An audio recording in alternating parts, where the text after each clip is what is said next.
উমর যখন তরবারি লইয়া ঘোড়ায়, আবু জাহেলের ক্ষমতা নাই উমরের সামনে দাঁড়াইয়া কথা বলা। সেই উমর ঘোষণা দিছে নামাজ প্রকাশ্যে শুরু হবে। সেদিন থেকে নামাজ মক্কাতে প্রকাশ্যে শুরু হয়েছে। জোরে কোন সুবহান। উমর সাধারণ কোন সাহাবী না। আমি একটা ঘটনা পড়ছি, উমর যে কেমন একজন সাহাবী ছিল আপনারা শুনলে আশ্চর্য হবেন। উমর যখন দেশের রাষ্ট্রনায়ক ছিল, উমরও দেশের কি ছিল? প্রেসিডেন্ট ছিল, সাধারণ প্রেসিডেন্ট না। উমর 50টা রাষ্ট্রের প্রেসিডেন্ট ছিল। 50টা রাষ্ট্র মানে অর্ধ পৃথিবী। যেমন আমেরিকা একটা রাষ্ট্র, ওই রাশিয়া একটা রাষ্ট্র, বাংলাদেশ একটা রাষ্ট্র, ইন্ডিয়া একটা, এরকম রাষ্ট্র 50টার প্রেসিডেন্ট ছিল উমর। কি বুঝেন? আঙ্গুলের ইশারায় অর্ধ পৃথিবী চলে, এর নাম হইল উমর। খলিফাতুল মুসলিমিন হযরত উমর যখন দেশ চালাইতো, তখন একজন গভর্নর পাঠাইছে মিশরে। মিশরে যিনি দেখভাল করেন, যিনি পরিচালনা করেন, যার দায়িত্ব মিশর চলে, ওনার নাম হলো আমর ইবনুল আস রাদিয়াল্লাহু তাআলা আনহু।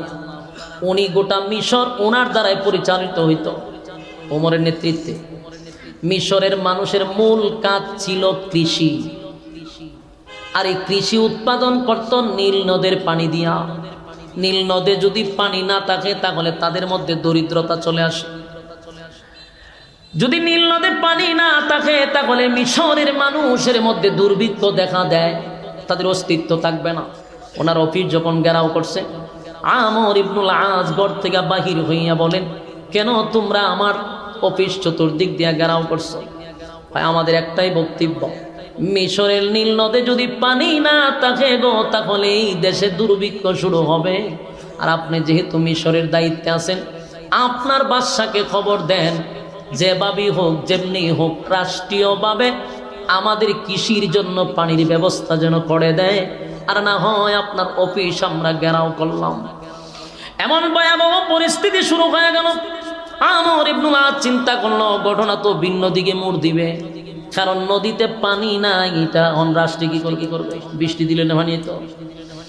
কিন্তু এর আর কথা হইলো আপনারা পানির ব্যবস্থা করে, যেভাবেই হোক রাষ্ট্রীয়ভাবে পানির ব্যবস্থা করে দেন, তাহলে আমরা কিছু করতাম। আন্দোলনের এক পর্যায়ে আমর ইবনুল আস বলে, ঠিক আছে আমি বাদশার কাছে খবরটা পাঠায়া দেই। তখন বাদশা করেন হযরত উমর চিঠি, তখন তো মোবাইলের যুগ ছিল না, চিঠির যুগ ছিল। চিঠিও আমাদের মতো এইভাবে সাইকেল দিয়া গাড়ি দিয়া নেয় না, তখন হেঁটে হেঁটে এক দেশ থেকে আরেক দেশে চিঠি যাইতে কত মাস লাগে। চিঠি পাঠাইছে কাগজ দিয়া না, চামড়ার মধ্যে লিখে কাগজ পাঠাইলো হযরত ওমরের কাছে। অনেক দিন লাগছে চিঠি পৌঁছতে। ওমরের কাছে গেছে বলে, ওমর দেখে গভর্নর যিনি আমর ইবনুল আস, উনি চিঠি দিয়েছেন, খলিফা আমার যেই জায়গায় কাজের জন্য পাঠাইলেন মিশরে, মিশরের মানুষ আমার অফিস ঘেরাও করে রাখছে, আমি বাহির হইতে পারি না। এর এক নম্বর কারণ হলো মিশরের মানুষের আয়ের উৎস হলো সবজি উৎপাদন করে, তারা কৃষি কাজ করে। কিন্তু ওগো আল্লাহর পয়গম্বরের সাহাবী হযরত ওমর আমার খলিফা, এখন আমার কি করণীয়? আমি কিভাবে তাদেরকে পানির ব্যবস্থা করব? রাষ্ট্রীয়ভাবে যদি কোনো কিছু করার থাকে তাহলে আপনি আমাকে বলুন, না হয় আমারে তারা ঘর থেকে বাহির হইতে দেয় না। হযরত ওমর চিঠিটা পাওয়ার পরে উচিত তো ছিল চিঠিটা আবার আমর ইবনুল আসের কাছে উল্টা পাঠানো, কথা হয় না? কিন্তু খলিফাতুল মুসলিমিন হযরত ওমর কেমন সাহাবী, আমার যুবক ভাইয়েরা, উমরে চিনা দরকার, উমরের চিঠি রিটার্ন আবার আমর ইবনুল আসের কাছে পাঠান নাই। উনি আবার চামড়ার মধ্যে চিঠি লেখছে কি জানেন? নদীর উদ্দেশ্যে চিঠি লেখছে, নদীরে চিঠি লেখছে। সুবহানাল্লাহ বাড়ি দিয়া চিঠি তো লেখার দরকার ছিল আমর ইবনুল আসের কাছে, কিন্তু না, এই চিঠি লেখছে উনি নদীর কাছে। ওমর চিঠির মধ্যে লেখছে, নীল নদ রে, তোরে আল্লাহ বানাইছে আমাদের গোলামির জন্য। পৃথিবীর যত নদী আছে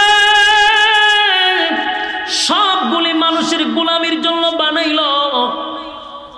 আল্লাহর পয়গম্বরের সাহাবী খলিফাতুল মুসলিমিন হযরত ওমর বলেন, নদী রে, তোরে কেন বানাইছে বল? আমাদের গোলামির জন্যই তো বানাইছে। তোর পানি দিয়ে আমরা সবজি করব, কৃষি করব, এই জন্য তোরে বানাইছে। আল্লাহ আমার গোলামি আমাদের গোলামির জন্য তোরে বানাইছে। তুই যদি আমাদের গোলামি বন্ধ করে দেস, আমি উমর সিদ্ধান্ত নিছি নীল নদী বলতে আর পৃথিবীতে কিছু থাকবে না, আমি সব মাটি দিয়া বরাট করে দিব। সুবহানাল্লাহ।